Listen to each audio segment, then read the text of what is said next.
잠시 검문이 있겠습니다. 김도연.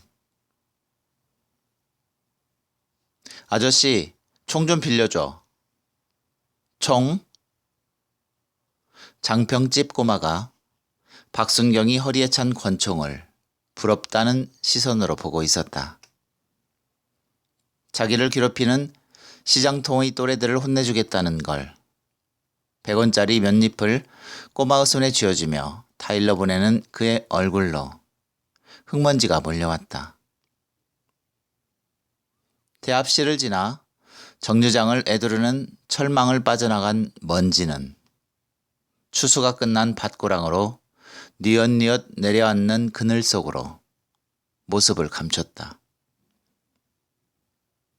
단단히 여민 옷깃을 삐집고 들어온 바람에 소름이 전신에서 우두루들 튀어나온 것 같았다. 뱃속으로 힘을 불어넣으며 옆에 선 조순경을 슬그머니 훔쳐보았다. 아까보다 천천히 입을 우물거리는 것을 보곤 긴장을 풀며 미소를 흘렸다. 조순경은 잔뜩 움츠렸던 어깨를 젖히곤 곧 허리를 좌우로 돌리며 가벼운 체조를 시작했다. 박순경도 추위에 그대로 굳어버릴 듯한 얼굴의 미소를 지우고 손을 시린 볼로 가져가 두어 번 아래 위로 문지르고 이어 땀이 찬 단화 속의 발가락을 꼼지락거리다가 시멘트 바닥에 탁탁 두드렸다.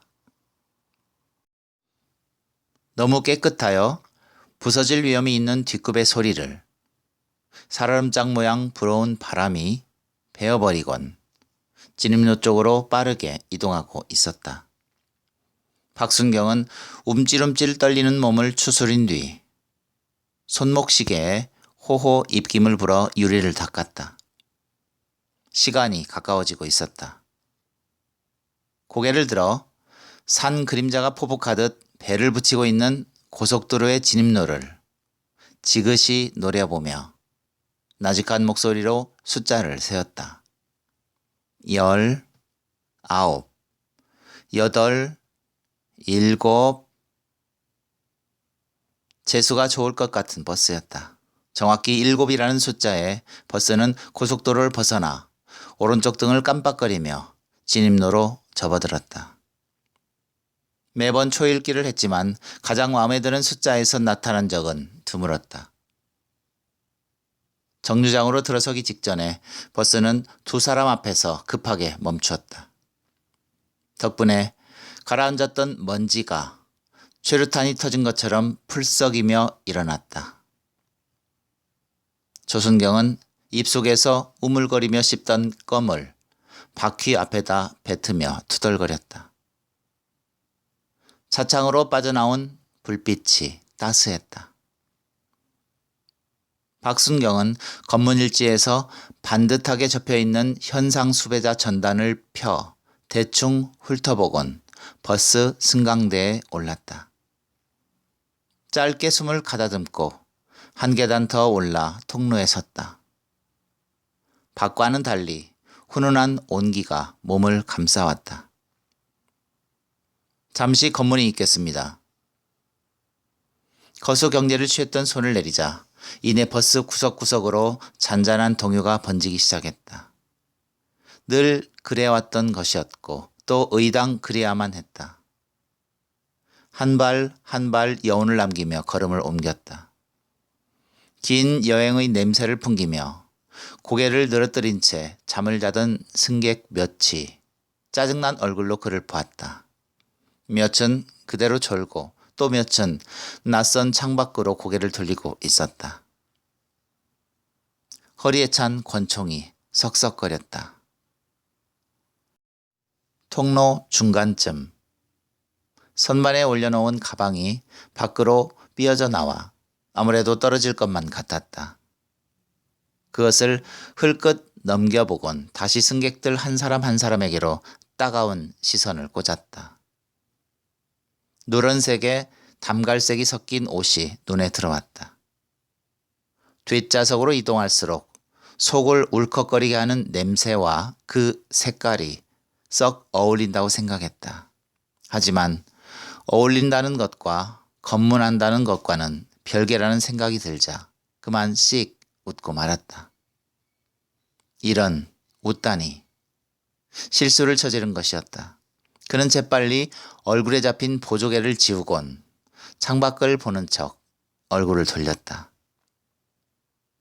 정류장에 깔려있는 아직 덜 여문 불빛 안으로 들어온 흙먼지가 누렇게 밝아졌다가 이내 사그라들었다. 운전석으로 뒤돌아서다 말고 문득 박순경은 무언가 뒷덜미에 달라붙은 듯한 근질거림을 놓치지 않았다. 정체를 확인하려고 눈썰미에 힘을 준 채 재빨리 고개를 돌렸다. 썩 어울린다고 여겼던 옷의 주인이 그의 자존심을 뚝뚝 잘라버리는 표정을 채 수습하지 못하고 있었다. 허리띠에 걸린 권총이 허벅지에 부딪혀 썩썩거렸다. 무안함과 함께 하나 걸렸구나. 어디 좀 당해봐라. 하는 심수를 자제하기 힘들었다.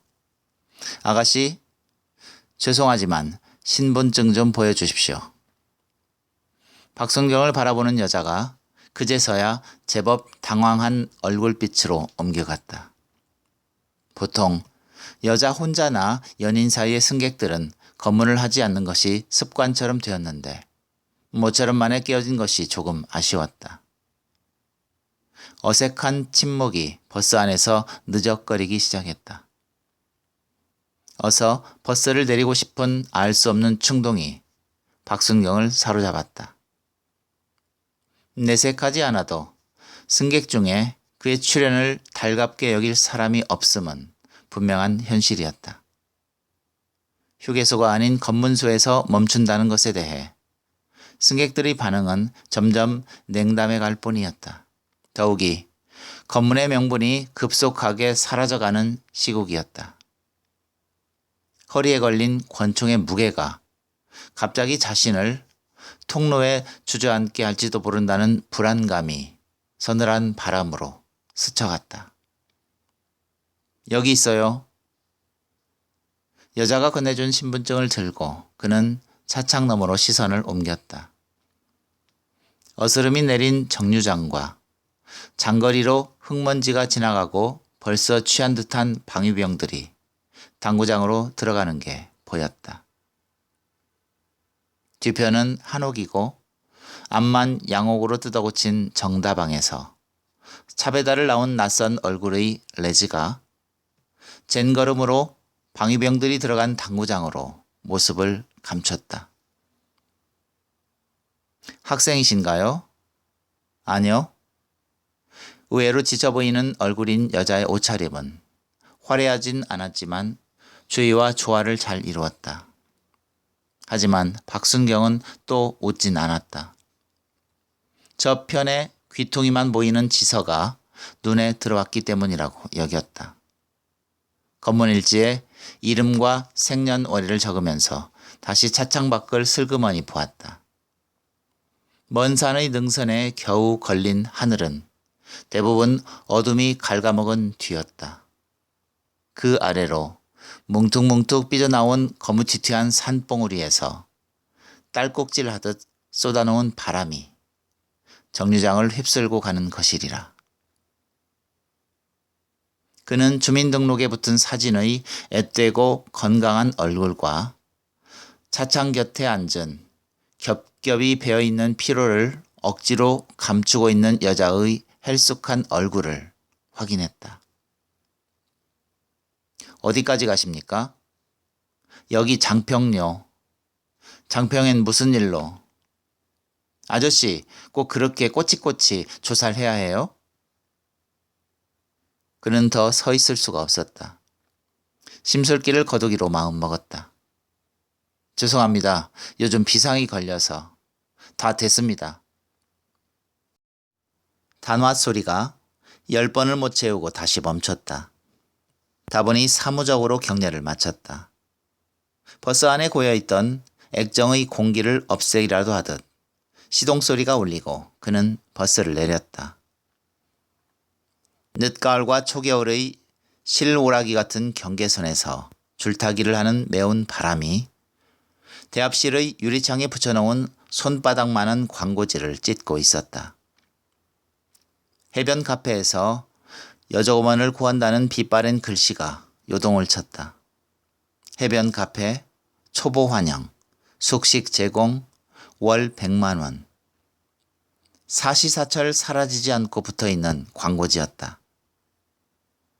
바람과 비에 낡아 물들어지거나 누군가 콧웃음을 치며 찢어버려도 어느 틈엔가 새 것이 그 자리에 아니면 이웃의 전신주 눈높이쯤에 붉은 글씨로 시선을 불렀다. 무료할 때 그는 주소조차 없는 해변 카페를 막막하게 떠올리곤 했다. 소문과는 달리 그곳에 들어가면 탯줄을 끄는 방처럼 왠지 편안할 것 같았다. 만약 여자였다면 한 번쯤 찾아가려고 마음을 고쳐먹었을지도 모를 일이었다. 광고지를 보고 해변 카페의 바다를 떠올리며 전화를 거는 지치고 상처 입은 날개를 접은 여자. 그곳을 찾아 버스에 몸을 실은 여자의 주머니에는 무엇이 들어있을까 궁금했다. 희망? 더 이상 어쩔 수 없는 회한일까? 박순경은 점점이 이어졌다가 자취를 감추는 바다로 갈 수 있는 고속도로에서 서성이다가 서늘한 바람에 움찔 놀라며 조순경을 바라보았다. 어느새 입을 우물거리며 새껌을 씹고 있었다. 버스는 대합실을 한 바퀴 돌아 정류장에서 손님을 내려놓았다. 단화로 시멘트 바닥을 탁탁 두드리며 시계를 보았다. 속내에서 짐작한 것과 달리 시계바늘은 그리 멀리 가 있지 않았다. 남은 시간을 매번 버텨왔으면서도 어떻게 견딜까 생각하니 새삼 막막함이 단짝이라도 된 양 팔짱을 껴왔다. 설익은 어둠의 파편들이 장거리로 걸어가는 한 여자의 작은 어깨를 갉아먹고 있었다. 버스에서 만났던 여자였다. 해변 카페를 찾아가는 여자. 불행히도 장평에는 해변 카페가 없다. 공중전화 부스 앞에서 앳돼 보이는 두 명의 계집애들이 또래의 남자애들과 깔깔대고 있었다. 조순경만 대충 구슬릴 수 있다면 가까운 대포집에 가서 뜨끈한 배춧국에 막걸리 몇 잔 걸치면 속이 든든할 것이지만 왠지 선뜻 말이 나오지 않았다. 조순경은 단물이 벌써 빠졌음직한 껌을 재빠른 입놀림으로 씹었다. 주임의 속마음을 제 손바닥 보듯이 헤아리는 조순경은 결코 눈 밖에 벗어나는 일을 들키지 않았다. 그가 근무 시간에 술을 마시거나 다방에서 레지와 노닥거릴 때면 어떻게 알았는지 신기할 만큼 주임에게 보고가 들어갔다. 그런 면에서 조순경이 은근히 부러웠던 적이 많았다. 비결을 물어보려고 했지만 어줍지 않다는 생각이 들어 그만두었었다. 조순경, 한 바퀴 돌고 올게. 한 잔 하려고요? 박순경은 더 이상 참지 못하겠다는 억지 울상을 지으며 검문소를 빠져나왔다. 대합실의 유리창 너머에서 담배를 피우던 동해 여객의 배차원이 손을 들어 인사를 했다. 한때 장거리에서 건달 노릇을 자처하며 포커판을 들락거리다가 꽤 큰 돈을 날렸다는 소문과 함께 한동안 나타나지 않더니 얼마 전부터 배차원 생활을 하는 비슷한 연배의 사내였다. 면 소재지의 좁은 장거리를 에워싸며 신압으로 진입을 서두르는 어둠 속에서 피어있는 작은 불빛의 꽃들은 왠지 춥고 불안해 보였다. 위험을 눈치챈 듯 몇 대의 차량이 불빛을 깜빡이며 빠져나갔고 아무것도 모른 채 고속도로에서 들어오는 차량이 조금이나마 숨통을 터주었다. 뒤에서 조순경이 박형, 이번에도 걸리면 안 좋아? 하는 목소리가 또렷하게 귓바퀴를 때렸다. 새끼, 아예 다 들으라고 고함을 질러라. 언제부터 조순경이 툭하면 말을 놓고 지냈는지 알 수 없었다. 박순경은 서둘러 불꽃의 따스함 속으로 몸을 뉘고 싶었다. 새로 부임한 여선생인지 목도리로 입까지 가린 낯선 여자가 종종 걸음으로 그의 곁을 지나쳐 갔다. 추위를 탄 여자의 동그란 눈동자가 잠시 허공에 떠올랐다. 뒤를 돌아다 보았다. 여자는 저만치에서 등을 구부린 채 걷고 있었다. 문득 박순경은 막막하게 그려지는 어떤 여자의 지친 듯한 얼굴을 바라보다가 고개를 회회 저었다. 버스에 오르면 잠깐 비쳤다가 떠나가는 헤아릴 수조차 없는 얼굴들. 고원 분지의 겨울은 매년 일기예보보다 먼저 도착해 채 붉어지지도 못한 고추를 시들게 해놓곤 아침이면 흰 눈부심으로 반짝이거나 해질녘의 바람에도 슬쩍 소문을 흘려놓았다. 면 소재지를 겹겹으로 에워싼 산능성은 들이닥친 추위로 온몸에 비즘이 번지는 듯 누렇게 변하고 있었다. 손으로 긁으면 금방이라도 누런 비듬이 우르르 쏟아질 것만 같은 가려움증을 낮 동안 참았다. 가파른 산등성의 소나무 숲을 빠져나온 바늘 바람은 웅크린 채 거리를 오가는 사람들의 볼에 불그레한 꽃을 피웠다.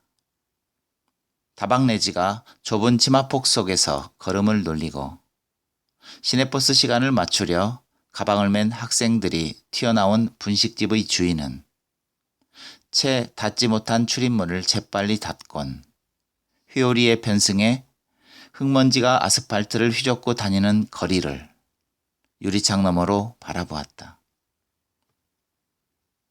박순경은 장거리에 서서 얼마 동안이지만 술집의 온기에 느슨하게 풀어졌다가 급하게 움츠러드는 신경의 끄트머리를 쫓아갔다. 콧물이 흐를 것 같았다. 들이마신 숨이 넘어가지 않고 목에서 얼어버린 듯 낯선 이물질을 물고 있는 기분이었다. 급기야 마른 기침을 캑캑 뱉어놓고서야 걸음을 옮길 수 있었다. 터덜거리는 단화 위로 지서의 불빛이 파르르 요동쳤다. 망할 놈의 비상은 걸려서 어디로 보내야 할지도 모르는 불평을 던져놓고 어기적 정류장으로 방향을 잡았다. 적재함 가득 포장을 씌운 채 검문소에 멈춰있는 트럭의 불빛이 자꾸 눈꺼풀이 감기는 시야로 꼬랑지를 흔들며 다가왔다. 얼굴이 불빛에 드러나기도 전에 그를 알아본 조순경이 어서 오라는 신용을 했다. 조순경 주위에는 서너스의 사내가 둘러서 있었다. 아, 글쎄 안 된다니까요. 과적 차량입니다. 이봐 조순경, 잘 알면서 왜 그래. 배출하는 게 조금이라도 시간이 늦으면 시세가 뚝 떨어지는 거. 조순경과 일면식이 있는 인근 주민들인 모양이었다. 술 기운인지 감기 기운인지 확실치 않은 피로로 대합실 외벽에 등을 기댄 채 물끄러미 그들의 형태를 눈에 담았다. 세 명의 사내가 시간이 흐를수록 말투를 누그러뜨리며 조순경을 붙잡고 애원 비슷하게 늘어놓으며 채소차를 통과시켜달라고 부탁하였다. 조순경은 막무가내로 원리 원칙을 되풀이해 중얼거릴 뿐이었다. 저렇게 사람의 성격이 쫀득하니까 나이도 어린 게 계급이 같을 터였다. 전애들 입장을 뻔히 알면서 그러는 것에 부하가 났지만 한편으론 몹시 부러웠다. 좀처럼 끝날 것 같지 않은 말싸움이 오가자 배차원들을 선두로 구경꾼들이 모여들었다. 박순경은 시계를 들여다보곤 검문 일지에 서명을 하고 서둘러 정류장을 나왔다. 바람에 붉고 노란 빛을 흘리는 네온만 을씨년스럽게 켜져 있는 장거리에는 서둘러 저녁의 구들장으로 돌아가려는 기색이 역력했다. 당구장과 다방, 술집들이 그나마 생색을 낼 뿐이었다. 그가 처음 장평에 왔을 때와는 비교할 수 없을 만큼 변해 있었지만 주민들은 늘어나지 않고 겨우 현상 유지에 급급했다. 여름 한철 채소를 사려는 장사꾼들로 북적거릴 때 외지인들의 얼굴을 잠깐 볼 정도고 곧 닥치는 긴 겨울 내내 내리는 눈송이 속에서 게으르게 꿈지럭거리는 생활의 계속이었다. 다방이나 술집에 가도 늘 그 얼굴이 그 얼굴로 자리를 차지하고 앉아 하품을 빼어놓으며 인사를 건넸다.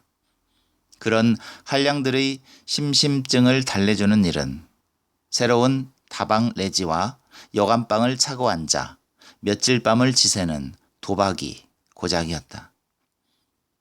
게으르게 생활에 적응하면서 언제부턴가 박순경은 자신의 생각들이 더 이상 앞으로 나가길 꺼려하는 채 점점 뒤로 후퇴하고 있다는 것을 알았다. 술집과 지서, 검문소에서 마음은 즐겨 과거로 되돌아가 그 어느 지점에 멈춰서 돌아오길 꺼려했다. 박순경은 그 지점이 자신의 생에 있어 빛나는 꽃 시절이었다고 흐뭇해하다가 곧 깊은 우울에 빠지곤 했다. 몇 마디 말도 주고받지 못한 채 애를 태우던 여자는 눈부시고 신고스런 꿈을 찾아 떠났고 그 역시 의식조차 않았던 곳으로 떠밀려왔다. 몇 잔 들이킨 술이 하복부를 팽팽하게 당기고 있음을 느끼며 지서 계단 앞에서 잠시 멈췄다. 정확하게 5계단 사이를 두고 다시 5계단으로 현관문과 연결되어 있었다. 딛고 올라온 계단을 6가지인가 세고 무슨 딴 생각을 하였는지 다시 번호를 매기려 하였을 때 이미 문을 열고서 안으로 들어와 있었다. 그를 바라보는 주임을 향해 가벼운 목례를 하고 자리에 앉았다. 철 책상 위에 백지가 끼어진 낡은 타자기의 자판이 그의 손가락을 기다리다 지친 듯 먼지가 제법 내려 있었다. 주임은 책상에 쌓아놓은 신문과 여성지를 뒤적거리며 뭔가 읽을 거리를 찾았다. 그는 검지손가락으로 타자기의 자판을 천천히 두드렸다. 백지에 쌓였던 먼지가 튀어나온 활자에 맞자 요동을 치며 솟아올랐다가 가라앉았다. 백지의 좌측 상단에 낯선 여자의 이름이 분명하게 찍혔다. 박순경은 지그시 눈을 감았다.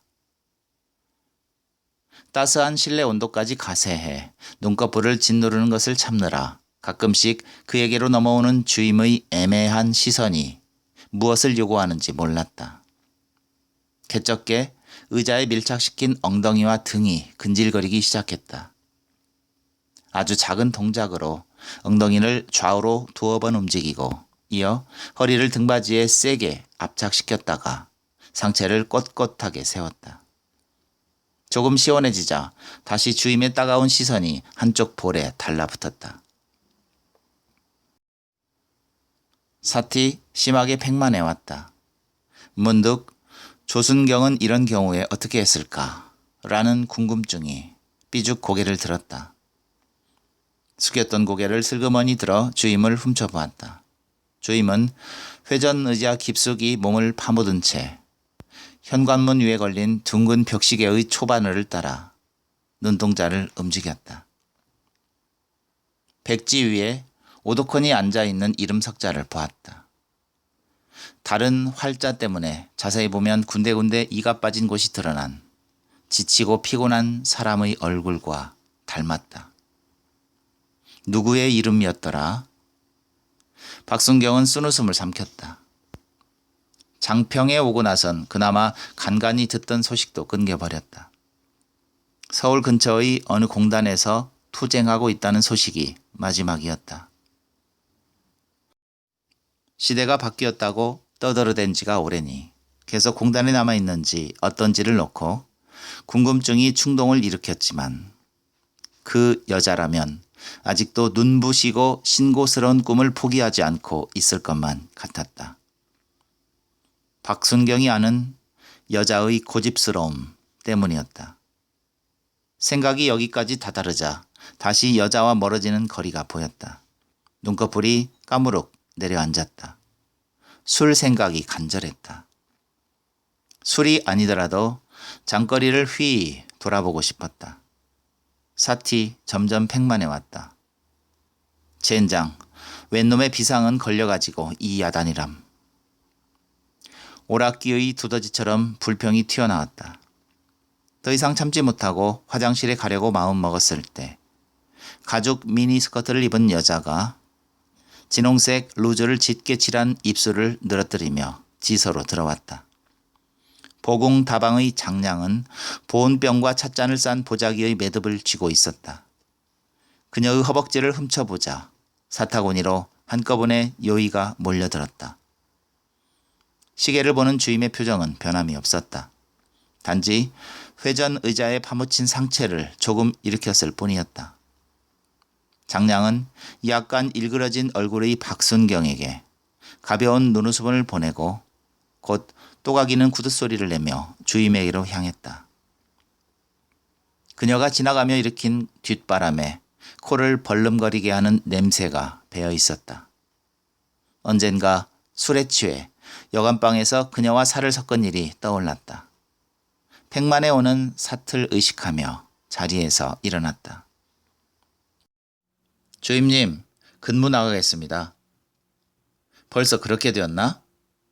차라도 같이 하려 했는데.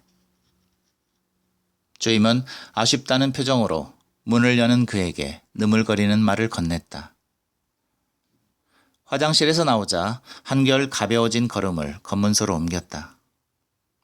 쇠버스 정류장에서 나온 몇 명의 사내들이 그가 술을 마셨던 건너편 장병집으로 들어갔다. 전자오락실에서 아우성치며 쏟아져 나오는 파편화된 소리 덕인지 장거리의 쓸쓸함이 조금 덜어지는 듯 하였다. 근무는 무슨 근무? 투덜대며 텅 빈 대합실에 켜진 형광등 빛이 물끄러미 비추는 정류장을 건너 외벽에 설치한 조그만 방범등 아래에 도착했을 때 조순경은 기분 좋은 얼굴로 검문 일지에 무엇을 적고 있었다. 그가 다가가자 서둘러 덮어버리곤 재미난 일을 겪었다는 듯 크크 웃음을 만들었다. 한 건 올렸습니다. 근데 왜 이렇게 일찍 나오셨습니까? 한 건? 아까 그 채소차요. 어휴, 끈질기던데요. 박순경은 흘끗 건너편 장병집을 바라보았다. 사내들은 술로 화풀이를 하려는 모양이었다. 멀리 고속도로의 자동차 불빛은 파닥이며 떨고 있는 야광충의 행렬처럼 보였다. 서울로 가는 서쪽 길, 바다로 가까운 동쪽 길, 그리고 남쪽으로 이어진 길로 꼭 어린 시절 잡던 반딧불과 같이 떠다녔다. 어느 곳이나 해발 1000여 미터를 오르내리는 산을 넘거나 긴 터널을 통과해야만 장평으로 올 수 있고 나갈 수 있었다. 몇 해 전 박순경도 시외버스에 실려 2개의 터널을 빠져나와 장평에 도착했다. 긴 터널의 출구를 벗어나면서 그가 떠나온 곳으로 쉽게 돌아가지 못할 것이란 예감에 사로잡혔다. 그리고 낯선 땅에서 모든 기억들을 잊어버릴 것을 다짐했다. 사실 그가 속한 과거란 알맹이 속에 그리 대단한 것이 들어있지도 않다는 것을 분명하게 알았다. 가끔 술이 취했을 때나 속절없이 떠올라 다음날 속이 조금 쓰릴 정도였다. 짝사랑을 했던 여자, 전경생활, 사고, 결국 마치지 못한 대학, 곧바로 이어진 경찰직, 박순경은 그 한 컷 한 컷들이 불빛으로 변해 산골을 지나는 고속도로로 흘러가는 것을 묵묵히 목도하고 있었다. 마음속 불빛의 그물에 얽혀 있을 때 박순경은 정면으로 시야를 가리는 불빛에 손바닥으로 눈을 가렸다. 박순경님, 버스인데요. 그냥 보낼까요? 조순경의 말을 듣고서야 비로소 눈에서 손을 떼었지만 달무리 같은 불빛의 잔영이 시선이 고정되는 곳마다 따라와 한참 동안 제대로 앞을 볼 수가 없었다.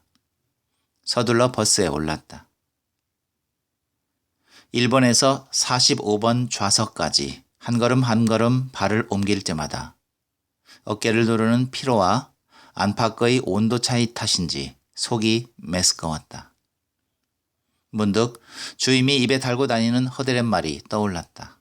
하필 주임의 말이 속내로 차올랐는지 의아했지만 그는 자신의 상관이라는 압박감으로 그 생각을 지워버려서는 안 된다고 여겼다. 아니, 감히 독자적인 판단으로 왈가왈부할 수도 없는 것이라고 단정 내렸다. 박순경은 느릿느릿 그 말을 되뇌었다.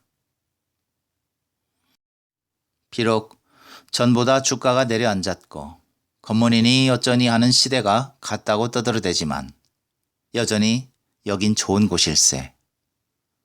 첫 버스를 시작으로 해서 어둠이 깔리고 달이 떠오를 때의 막차까지 꽤 많은 사람들을 만날 거야.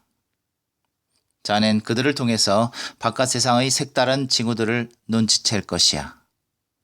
말을 하지 않아도 승객들의 얼굴만 보기만 해도 심지어는 요놈이 어떤 직업을 갖고 있겠구나, 지금 무슨 생각에 빠졌구나 하는 것도 대충 꿰어 맞출 수 있게 되거든.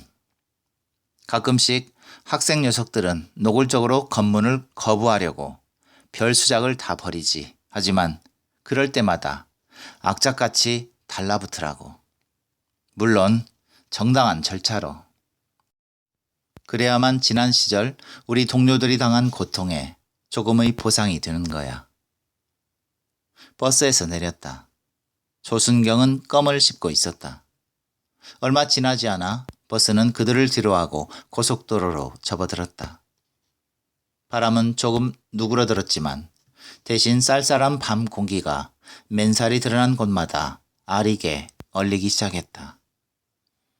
가죽 장갑 속의 손가락은 고바오고 지난 겨울에 걸렸던 동상이 재발하려는 조짐처럼 귓볼이 근질거렸다. 아침에 신고 나서 한 번도 벗지 않아 땀으로 젖어있는 발바닥의 불쾌감을 달래주려는 듯 단화로 시멘트 바닥을 탁탁 두드리며 시선은 불빛으로 변한 버스를 쫓아갔다. 조순경이 딱딱거리며 껌을 씹는 소리가 심하게 귀에 거슬렸다. 조순경, 자네 대학 출신이지? 예? 조순경은 무슨 말이냐고 박순경을 올려다보았다. 그의 키는 박순경보다 한참 작았다. 박순경은 계속해서 단화 뒷굽으로 바닥을 탁탁 두드리는 것을 멈췄다. 아냐, 아닐세. 나 먼저 가네. 근무도 끝났고 으스스한데 한잔 해야지. 공연한 말을 꺼낸 듯 싶었다. 조순경은 밤에 작업을 끝내고 산지를 떠나 서울의 도매시장이 열리는 새벽에 도착하려는 채소차를 잡을 요량으로 더 버틸 모양이었다. 술집으로 가던 박순경은 자꾸만 허벅지에 부대껴서 걸리적거리는 권총을 내려다보며 걸음을 멈췄다. 지서 쪽을 한참 보고 다시 장평집의 처마 밑으로 이따금 푸름한 연기를 흘려보내는 따스할 연통에 시선을 걸어두었다가 이윽고 무거운 짐처럼 매달려 있는 권총을 만지작거렸다. 발길의 방향을 지서로 고쳐 잡았다. 드문드문 이가 빠진 것처럼 셔터를 내린 상가 앞으로 바람이 모래를 쓸어가면 뒤이어 셔터 울리는 소리가 가르랑 가르랑 장거리로 내려앉았다. 하루치의 일을 마무리하는 시간. 그 스산한 소리에도 정겨움이 묻어있는 듯하여 박순경은 미소를 지었다. 그때였다. 꼼짝마! 총을 땅에 버려! 박순경의 뒤에서 누군가 싸늘한 목소리로 단호하게 위협했다. 허리에 걸려 덜렁거리던 권총이 움직임을 멈췄다. 두 손을 든 채 픽 웃으며 슬그머니 돌아섰다. 장평집의 꼬마 녀석이었다. 손에 움켜진 장난감 권총의 검은 총구가 그의 가슴팍을 겨냥하고 있었다. 아저씨, 우리 고모가 이거 사줬다? 꼬마는 말을 꺼내기 바쁘게 땅, 땅 고함을 치며 골목의 어둠 속으로 모습을 감췄다. 그는 다시 픽 웃으며 몇 걸음을 옮겨놓자 지서의 유난스레 창백한 형광등 불빛이 담벼락 위의 철조망마다 걸려있는 게 보였다. 방한복 주머니에 손을 넣고 녀석에게 고모가 있었나 중얼거리며 계단을 올라 현관문을 열었다. 주임은 자리에 없었다. 숙직실에서 눈을 붙인 모양이었다. 검문 일지를 펼쳐 주임의 책상 위에 올려놓고 종일 허리에서 덜렁거렸던 권총을 꺼냈으나 간이 무기고에 열쇠가 없었다. 소파에 주저앉아 담배 한 대를 다 피우기도 전에 퉁퉁 부은 종아리로 사태나듯 피로가 몰려왔다. 책상 위에 놓인 권총을 노려보다가 결국 기다림을 포기하고 숙직실로 통하는 복도로 겨우겨우 걸음을 떼어놓았다. 따스한 실내로 들어온 탓인지 귀 속에선 옹웅거리는 이명이 끊이지 않고 들려왔다. 잠깐 눈을 감았다. 형광등 불빛이 덥석 안겨왔다. 손잡이를 잡고 문턱에서 우뚝 멈춰선 박순경은 눈이 부신 때문만은 아니라고 여겼다. 남아있는 술기운이 어디론가 자취를 감추고 뒤통수가 뜨끈하게 달아올랐다. 제기랄. 한숨이 튀어나왔다. 다급하게 등을 돌리고 지서의 계단을 내려왔다. 얼굴 위로 따갑게 꽂히는 주임의 눈길을 의식하였을 뿐 도무지 무슨 일이 지서 안에서 벌어지고 있었는지 갑자기 기억력이 꽝꽝 막히는 기분이었다. 으휴, 문이라도 걸고 수작을 벌일 것이지. 천하게 놀아먹는 여자 같으니라고. 밤바람이 이마를 서늘하게 식혀주었다. 흘금흘금 지서를 뒤돌아보며 장거리로 나왔다. 내일이면 무슨 꼬투리를 잡고 늘어질 것이라는 생각이 장평집으로 가는 어둠 속에서 그의 혼란스러운 머릿속에서 사라질 줄 몰랐다. 장평집 주인 여자가 문소리를 듣고 주방에서 고개만 내밀고 반겼다. 쾌쾌한 막걸리 냄새가 그다지 역겹지 않았다. 둥근 술청엔 3명의 사내가 언성을 높이며 술잔을 주고받고 있었다. 한 칸 떨어진 구석 자리로 갔다. 막걸리가 말라붙은 얼룩진 바닥에 널려있는 먹다 버린 안주를 신발로 대충 밀치고 앉았다. 주인 여자는 졸음에 겨운 얼굴이었다. 사내들의 욕짓거리가 간간히 수고로들 때마다 주방에서 설거지를 하는지 딸그락거리는 소리와 진입로쯤에서 건너온 차량의 경적이 은근하게 앞뒤를 이었다. 엉덩이를 한껏 빼고 앉아 사발 가득 천장의 형광등과 일그러진 얼굴이 비치는 막걸리를 따르길 되풀이했다. 그러면서 지그시 한 칸 건너의 사내들에게로 귀를 열어놓았다. 그들은 조순경을 안주로 올려놓고 있었다. 그는 주임과 조순경, 보궁다방의 레지를 무작위로 떠올렸다. 이야기를 귀동냥하면서 박순경은 피식피식 웃음을 흘렸다. 몇 번 그렇게 감정을 추스리지 못하자 사내들은 제복을 입은 박순경을 의식하였는지 말을 멈추고 험상궂은 얼굴로 넘겨보곤 했다. 눈치를 못 챈 것은 아니었지만 아무렇지도 않다는 듯 불어 빈 술잔을 채우는 걸로 대답을 대신했다. 배를 볼록하게 만든 술이 내뿜는 취기가 서서히 역류하고 있었다. 취기가 오른 것은 주인 여자도 마찬가지였다. 다른 날 같으면 그의 앞자리에 주질러 앉아 술을 따라주며 이런저런 짜증나고 듣기 지루한 이야기를 상대방의 기분은 아랑곳 없이 시시콜콜 늘어놓았을 터인데 방으로 통하는 미닫이 문에 기대 꺼덕꺼덕 졸았다. 사내들도 별반 다르지 않았다. 모두가 무자비한 세월의 속도를 따라잡지 못한 채 허물어져가는 공간에서 낡은 의자 하나에 겨우 엉덩이를 걸쳐놓고 소실점으로 변한 듯한 세월의 뒷바람에 어깨를 움츠리고 있는 것 같았다. 박순경은 다시 웅웅거리는 귓바퀴 속으로 들어오는 바람에 쏠리는 모래 알갱이가 얼어붙은 땅을 쓸고 가는 소리를 들었다. 순경 양반, 술 한잔 하시겠소? 간이 좋지 않은지 피부가 검게 탄 사내의 목소리는 의외로 푸른 무뿌리처럼 시원했다. 술정에 올려놓은 양팔로 몸을 지탱하던 박순경은 조금 놀란 얼굴로 잠시나마 생각의 유리그릇에 금이 가는 것을 보았다. 사내는 웃으며 선선히 술잔을 건넸다. 그러죠 란 대답으로 힘겹게 얼버무린 박순경은 그 시선을 조금씩 피해가며 사내가 건네준 술잔을 받아들었다. 올해 작황은 어떻습니까? 이젠 여기도 한물 갔수.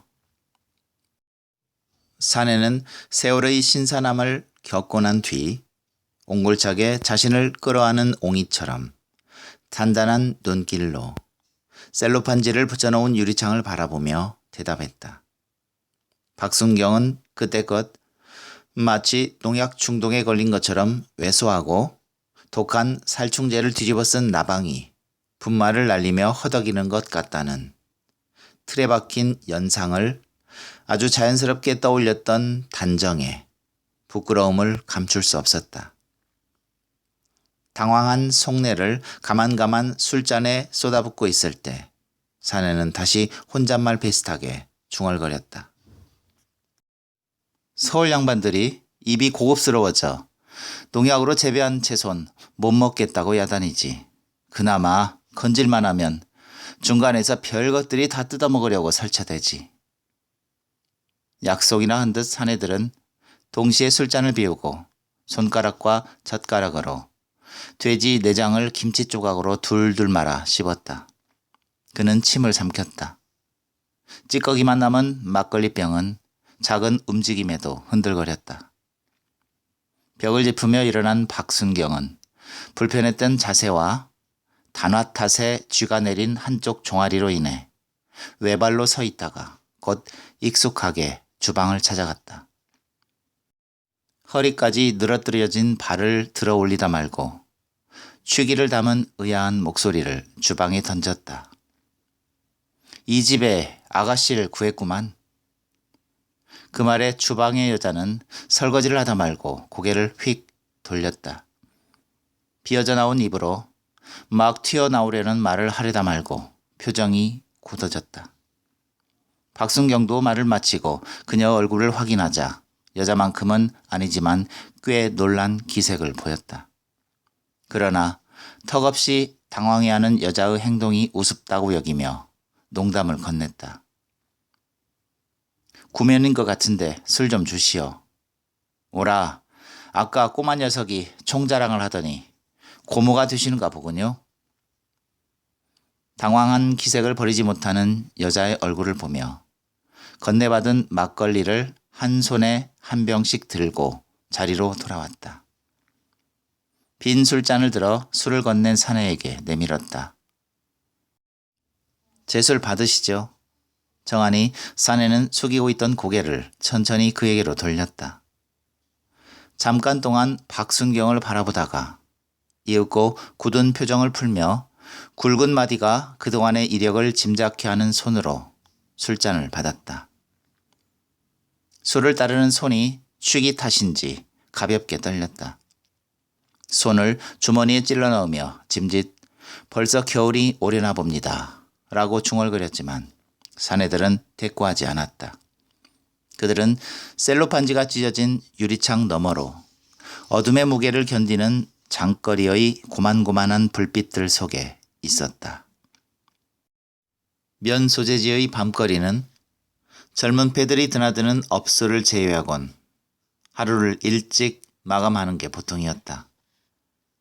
영업시간을 늘려봤자 더 이상 찾아올 손님도 없었다. 장평집도 사내들이 나가면 문을 닫을 채비를 할 것이다. 박순경은 슬며시 주방 쪽을 넘겨보았다. 묘하다면 묘한 인연이었다. 검문을 마치고 버스에서 내리면서부터 여자의 얼굴은 분명 박순경의 지난 시간의 방에서 남모르게 간직하고 있던 아린 생채기의 누군가와 닮아 있었다. 짧았던 대학 시절 그의 세계관을 호되게 질타했던, 다가갈 엄두조차 내기 힘들었던 그 사람을 어느 날 그때껏 가지고 있던 대부분을 포기하고 노동자라는 낯선 직업을 선택한 사람, 그렇게 그의 시야에서 사라졌던 여자. 박순경은 저녁 내내 검문할 때 만났던 여자가 혹 과거 속의 여자가 아닐까라는 설렘에 조바심을 태웠다. 그는 도리질을 하곤 주방으로 향하던 시선을 제자리로 돌렸다. 허술한 틈새가 많은 장평집의 유리창과 문틈새로 찬 기운이 슬슬 들어와 등을 시리게 했다. 손에 든 잔에서 일렁거리는 또 다른 얼굴에 최면 걸린 듯 빠져 있다가 다시 허드렛말을 뱉었다.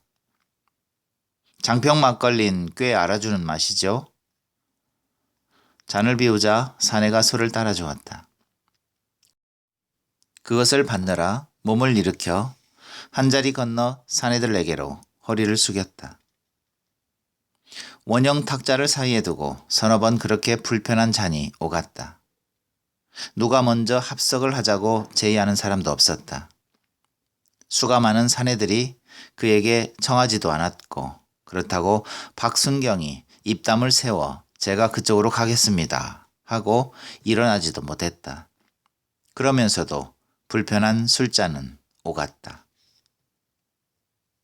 박순경은 자신의 제복을 훑어보았다. 그가 생각하기에도 썩 어울렸다. 하지만 어울린다는 게 장평 사람들에겐 그렇지 않은 모양이었다. 또 경찰 생활이 벌써 몇 년을 접어들었는데 박순경이라는 딱지가 떨어지지 않으니 그가 보기에도 꽤 불성실했다는 자책을 할 때 한 칸 건너의 사내들이 언성을 높여 술을 더 시켰다. 지난 일을 후회하면 무얼 하느냐고 그는 입맛을 다셨다. 주방의 여자는 조심스럽게 막걸리를 가져와 사내들의 술청에 놓으며 박순경을 슬며시 훔쳐보는 눈치였다. 사실 전혀 예상치 못했던 일이었다.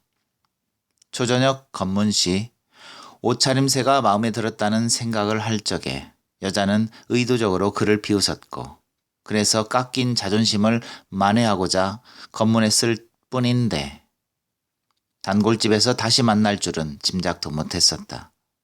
반면에 어딘지 모르게 낯이 익은 얼굴이었다. 앉아도 돼요? 그는 자신의 추리가 틀리지 않았음에 만족했다. 세상에, 아무리 술집 작부라지만 요즘 여자들은 이렇게까지 당돌해졌구나. 박순경은 입꼬리를 늘렸다. 여자는 그에게 등을 돌린 채 사내들 틈에 어중간하게 앉았다. 그러나 감추려 애썼지만 그녀의 작은 어깨는 몹시 지쳐있다는 것을 알았다. 아무 일도 없었던 것처럼 다시 사내들과 술잔이 오갔다. 하지만 그 이상도 이하도 아닌 적절한 간격을 깨뜨리지 않았다. 가끔 꽤 술이 오른 듯한 다른 사내가 심심찮게 조순경을 되끌어냈다. 그럴 때마다 심한 요의가 몰려왔다. 어릴 적 축구공 대신 가지고 놀던 돼지 불알처럼 사티 팽만해 왔다. 일어나 문을 열고 왼쪽 골목으로 꺾어지면 화장실이 있다는 생각만 들 뿐 도무지 자리에서 몸이 일어나 줄 것 같지 않았다. 혹 일어난다면 터진 물자루처럼 곧 바닥으로 구겨질 것 같은 두려움이 생겨났다. 사내들보다 배나 빠른 속도로 잔을 비우던 여자는 결심한 듯 그러나 지치고 피곤한 표정을 감추지 못한 채 사내들의 축이 오른 말들을 대충 파악했다는 눈동자로 주위를 돌아보며 조그맣고 야무진 입을 열었다. 가수만 달라졌는데 시대가 변했다고 왕왕 떠들어댄 게 말짱 거짓말이란 증거예요. 아, 이 여자가 무슨 말을 하려는 거지? 박순경은 한 손으로 사틀 움켜쥐고 여자를 보았다. 꼭 아까 주임의 눈매만큼이나 따갑게 매달리는 그녀의 눈초리를 피해 사내들에게로 돌렸다. 알 듯 모를 듯한 웃음이 흘렀다. 여자는 따라준 술을 한 번에 마셔버렸다. 노래 한 곡 히트시키고 사라지는 세상이잖아요. 그런데 이곳은 아직도 한물간 가수가 구닥다리 노래로 밥 벌어먹고 있잖아요. 그러니 농민들이 살맛이 나겠어요? 조순경은 이런 자리에서 어떻게 처신할 것인지 궁금했다. 주임은 그는 더 이상 참지 못하고 얼굴에 힘을 주며 자리에서 일어났다. 미닫이 문을 열고 왼쪽 골목으로 꺾어 들자마자 먼저 바지의 단추를 끌렀다.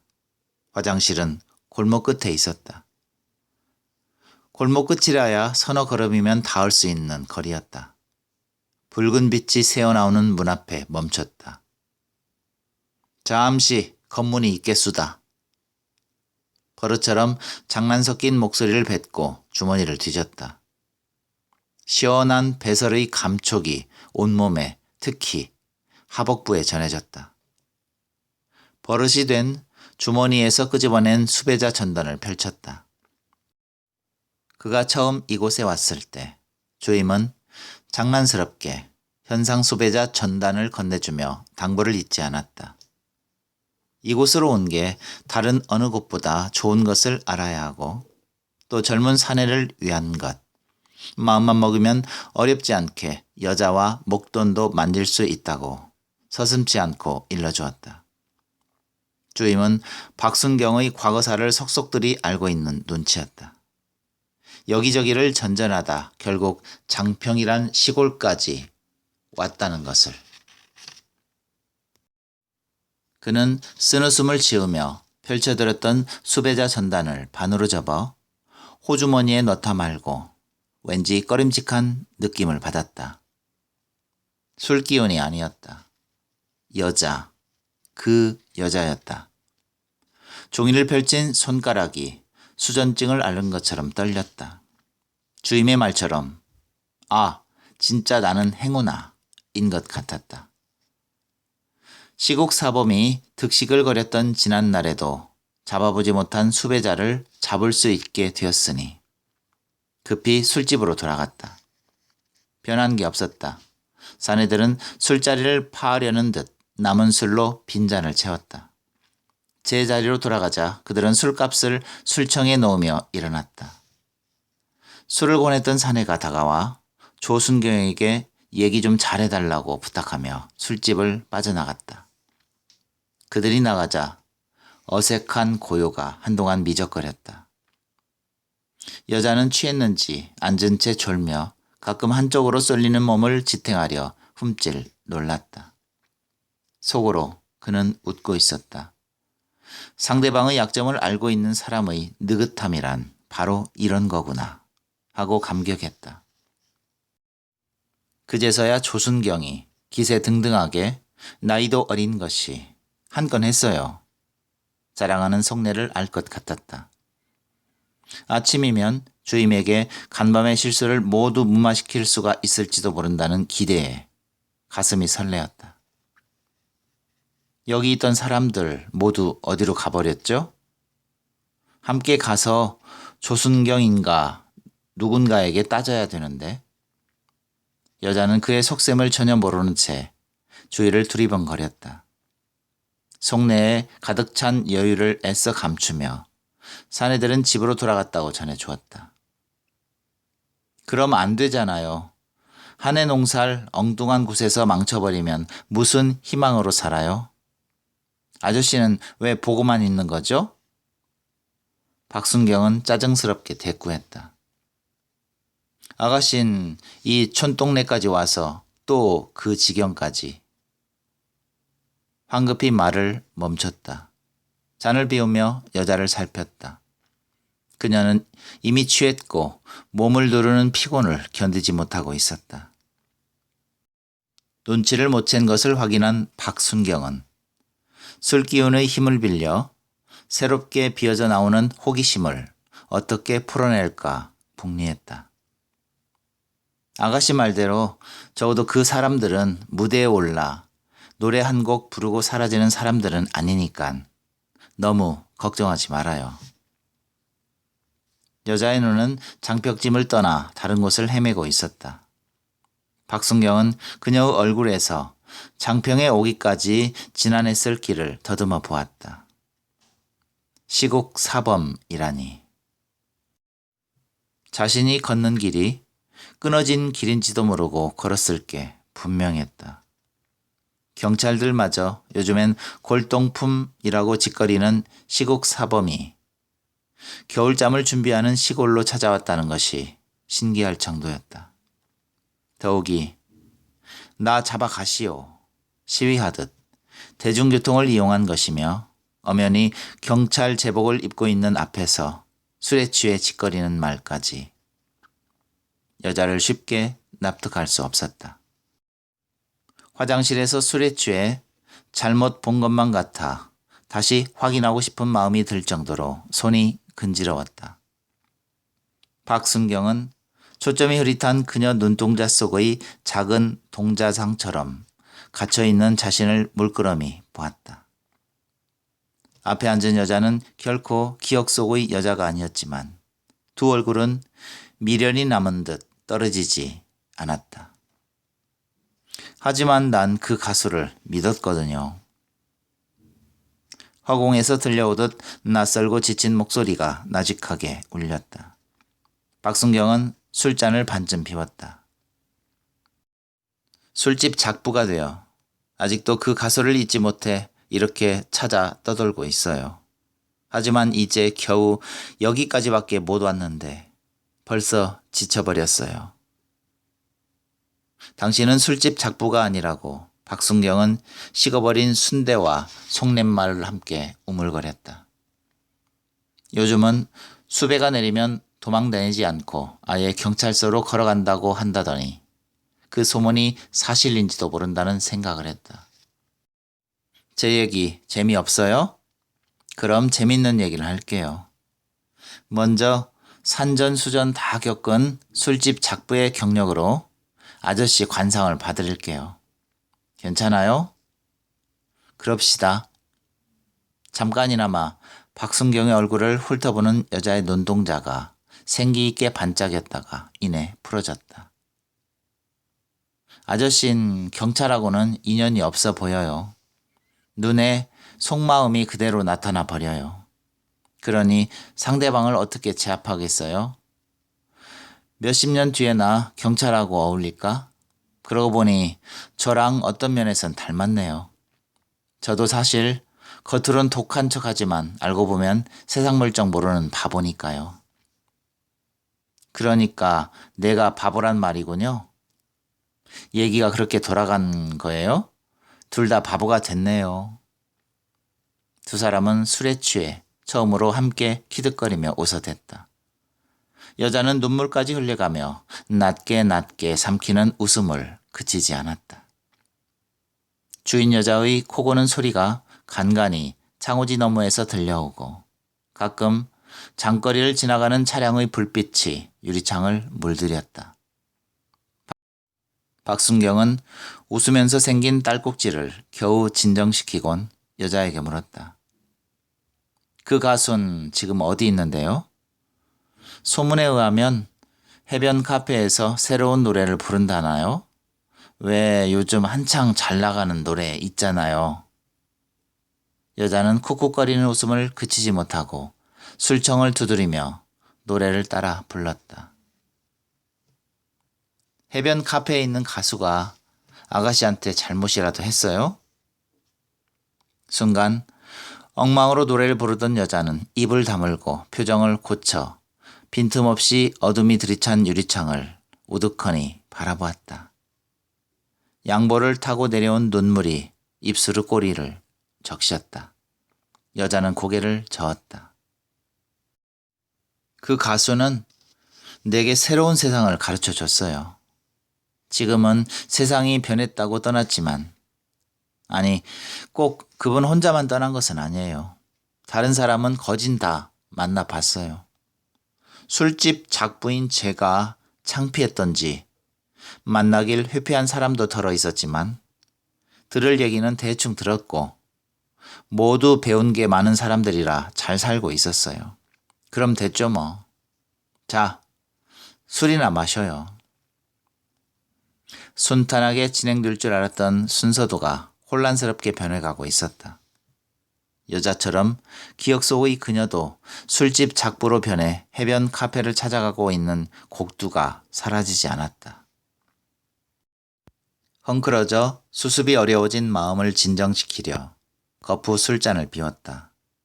그러나 출구를 찾으려고 아우성치는 서로 다른 수십 갈래 마음의 머리는 움직임을 멈추길 거부하고 있었다. 밖으로 비어져 나오려는 그것들로 인해 몸의 도처에 구멍이 숭숭 뚫린 듯 했다. 기억 속의 그녀가 찾아가는 가수는 박순경이 아님은 분명한 사실이었다. 박순경은 그녀가 그 길의 어디쯤에서 지쳤을 때 잠깐만이라도 그가 술을 마시는 창평집에 들러 쉬었다가 떠나기를 바라고 있었다. 잠깐만이라도. 그 사람을 만나면 어떻게 할 건가요? 여자보다 더 우울한 얼굴로 물었다. 꼭 한 가지 물어보고 싶은 게 있어요. 여자는 입술을 깨물었다. 새로운 세상에 대해? 핏이 걷는 그녀의 얼굴에서 핏기가 사라지고 있었다. 천만에요. 아주 사소한 몇 가지만 물어보고 돌아올 거예요. 장평집의 복구까지 취기가 올라간 것 같았다. 머리가 지끈거리며 얼굴은 뺨을 맞은 것처럼 붉게 얼룩졌다. 찬찬히 여자를 살펴보았다. 그녀가 수배자라는 것을 알고 있다면 어떻게 나올는지 궁금해하다가 주임이 만면에 웃음을 만들어 박순경, 요번 승진에 적극 참장할 거라며 어깨를 두드리는 장면도 떠올렸다. 부러운 듯 그를 보는 조순경의 얼굴도 눈에 선했다. 거기까지 다다르자 문득 지난 일들이 눈시울을 가렸다. 그는 벌써 며칠째인지도 모를 만큼 계속되는 학생들의 시위 행렬을 저지하느라 지쳐 있었다. 그는 시위 진압에 도통 흥미가 없었다. 하루는 대열에서 슬쩍 빠져나와 술집에 갔었는데 그만 일이 터졌다. 그날은 다른 날보다 시위가 대규모여서 많은 동료가 다쳐 병원으로 실려간 것이었다. 그의 모습이 보이지 않으니 다친 걸로 알았던 모양인데 저녁 무렵 느긋하고 멀쩡한 모습으로 비틀거리며 돌아왔으니 그리고 전경에서 경찰로 여러 곳을 전전하다 장평이란 곳까지 왔다. 여자는 더 이상 술이 취하지 않는지 자세를 바로잡고 박순경이 돌아오기를 묵묵히 기다렸다. 아저씨, 아까 그분들 자꾸만 제 고향의 아버지나 오빠들 같다는 생각이 드네요. 조심스러운 말투였다. 기억 속의 그녀가 먼 길을 홀로 걷다가 이제서야 그의 앞에 도착해 다리를 주물렀다. 박순경은 그녀에게 그동안의 모든 걸 털어놓고 싶었다. 아가씨가 떠나온 곳과 여기는 다른 게 한 가지도 없어요. 아가씨가 여기 얼어가는 땅에다 팥불이라도 내리지 않을 생각이면 가수가 아가씨에게 그랬던 것처럼 당신은 이곳에서 뜨내기 가수가 될 뿐입니다.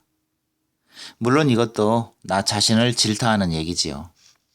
상사들 비위 하나 제대로 못 맞추고 나를 찾아오는 주민들을 귀찮아하지요. 난 가끔 꿈을 꾸면 언제나 버스의 승강대에 서 있어요. 이쪽도 저쪽도 아닌 양쪽 모두에게 불평을 듣기 바쁘죠.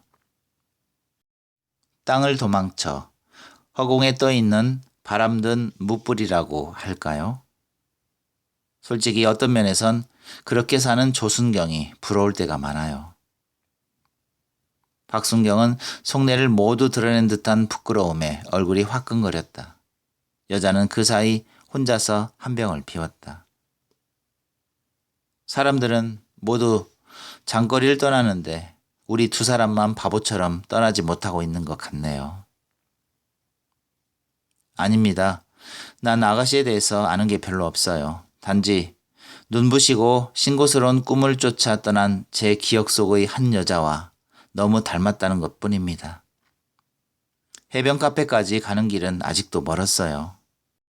장평을 떠나서도 많은 고개와 작은 마을을 지나야 해요. 목목엔 늘 배가 고프다고 으르렁거리는 호랑이 가면을 쓰고 구닥다리 노래를 부르며 행인을 노리는 가수가 있어요. 정말 아가씨가 찾는 가수를 만나 사소한 무엇을 물어보고 싶으면 크크. 하여튼 아가씨는 참 바보 같아요. 조금의 미동조차 없는 오랜 침묵이 실내를 가득 채웠다. 그는 자리에서 일어났다. 여자는 꿈쩍하지 않았다. 노예가 뽕잎을 갉아먹듯 유리창으로 어둠이 스며드는 장평집을 나오자 흐릿한 밤 안개가 박순경의 몸을 감촉도 없이 지워갔다. 장거리는 잠들었다. 잠든 사람들의 숨소리가 자욱하게 덮인 안개를 조금씩 폴싹폴싹 불어냈다. 건너편 대합실의 외벽에 매달린 방범등이 지워질 듯 위태로웠다. 결정체 그대로 얼음으로 변한 눈송이처럼 다닥다닥 땅바닥에 붙은 무서리가 햇빛을 받아 온 장거리가 반짝이고 있었다. 그것이 조금씩 녹아가면서 장거리는 흥건하게 식은땀을 쏟아버리기 시작했다.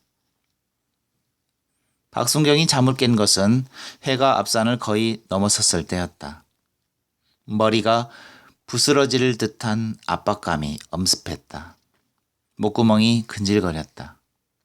가래는 꼭 주임의 눈초리처럼 성가시게 목젖에 붙어 간질거리고 간밤 여자의 표정만큼이나 끈질기게 괴롭혔다.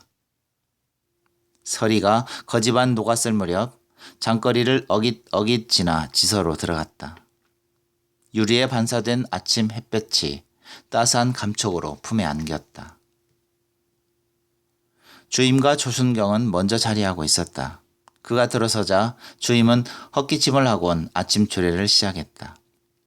모든 게 건성건성 지나가고 이어 비상시국에 대한 검문 검색을 강화하라는 훈시가 딱딱하게 떨어졌다. 조례가 끝나가고 있었다. 근질거리는 몸을 비틀어대다가 박순경은 조례가 끝나자 서둘러 검문 일지를 들고 나왔다. 정류장엔 등교를 하기 위해 완행버스를 내려 흩어지는 학생들로 붐볐다. 박순경은 대합실 외벽에 몸을 기대고 멍하니 고속도로의 차량을 따라갔다. 조순경이 껌을 꺼내 들고 박순경을 한번 쳐다보더니 그중 하나를 권했다. 고속도로에서 진입로로 들어온 직행버스는 정류장에서 손님들을 태우고 둘 앞에서 멈췄다. 파릇파릇한 배기가스가 버스 꽁무니에서 풀풀 날렸다. 박순경은 주머니에서 현상 수배자 전단을 꺼낼까 망설이다가 그냥 버스에 올랐다. 잠시 검문이 있겠습니다. 그를 바라보는 선옷의 시선과 외면하는 눈길 속에서 오른손을 눈썹 끝에 붙였다. 그리고 한 발 한 발 단화소리의 여운을 남기기 시작했다. 중간쯤에 왔을 때였다. 걸음을 멈추었다. 그가 서 있는 바로 옆 좌석에 앉은 여자가 다소곳이 고개를 돌린 채 창밖을 내다보았다. 노란색에 담갈색이 섞인 옷이 무척 어울린다고 생각했다. 피식 웃었다. 여자는 피곤한 듯 의자에 상반신을 파묻고 있었다. 주임의 말이 떠올랐다. 박순경은 또 피식 웃었다. 이윽고 여자가 지친 표정으로 고개를 돌려 그를 올려다보았다. 정류장 앞 미루나무에서 한 무리의 참새떼가 다음 경유지를 찾아 어지럽게 날아가는 게 보였다. 죄송합니다. 신분증 좀 보여주십시오. 미안합니다. 집에 두고 왔군요. 박순경은 여자의 대답에 얼굴을 찌푸렸다. 발가락이 근질거리기 시작했다. 학생이신가요? 아니요, 술집에서 일해요. 아침 버스는 신선한 공기를 지니고 있었다. 박순경은 그 냄새를 코와 입으로 몇 번 들이마셨다. 다음부턴 꼭 가지고 다니십시오. 운전석 옆으로 돌아와 다시 경례를 취하자 버스는 서서히 시동을 건 채 흔들렸다. 감사합니다.